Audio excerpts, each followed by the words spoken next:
સાંભળજો. મેં કીધું ને તને સાંભળતા પ્રેમ ઉભરાય ને પાછી તમને તો બેહાડી તાળી પાડી નાખજો. ભૂલ જો મારાથી થાય તો તેને ઉડાવી નાખજો. ભૂલ જો મારાથી થાય તો તેને ઉડાવી નાખજો. આ ક્રિયાંશ કળથિયાની વાણીને દિલથી સ્વીકારજો.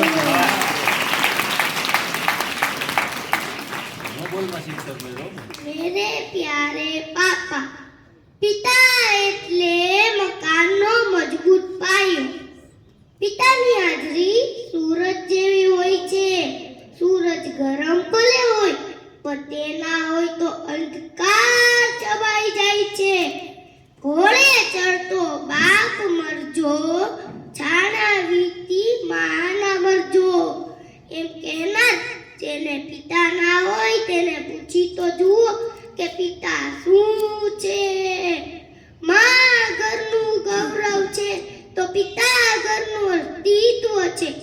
માં પાસે અશ્રુની ધારા છે તો પિતા પાસે એક સંયમ છે. બે તકનું ભોજન માં બનાવે છે તો આખા જિંદગીના ભોજનની વ્યવસ્થા એક બાપ કરે છે. જો માએ કેવી બેગ હોય જેમાં તમે બધાય દુઃખ જમા કરાવી શકો તો પિતા કેવું ક્રેડિટ કાર્ડ છે જેમાં બેલેન્સ ન હોવા છતાં અધડક રૂપિયો આપે છે. આથી તો કહેવાય છે ને, થાક ઘણો તો ચહેરા પર, થાક ઘણો તો ચહેરા પર, પણ મેં પરિશ્રમ કરતા જોયા છે. ઊંઘ ઘણી હતી આંખમાં, ઊંઘ ઘણી હતી આંખમાં, પણ મેં ચિંતામાં જાગતા જોયા છે.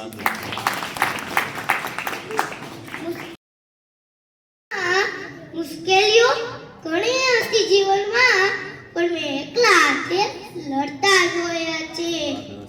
કોઈને ભણાવતા ન હતા પણ અડધી રાતે ખુલ્લી આંખે અમારા સપનાઓને સજાવતા જોયા છે. પાય પાય ભેગી કરી, પાય પાય ભેગી કરી અમારી ખુશીઓને ખરીદતા જોયા છે. એ ખુશીઓ માટે પોતાના સમણાઓને રોતા જોયા છે. પોતાની પસંદને ના પસંદ કરી અમારી પસંદના પણ ના આવતા જોયા છે. વ્યક્તિ એક હતી, વિશેષતા અનેક હતી.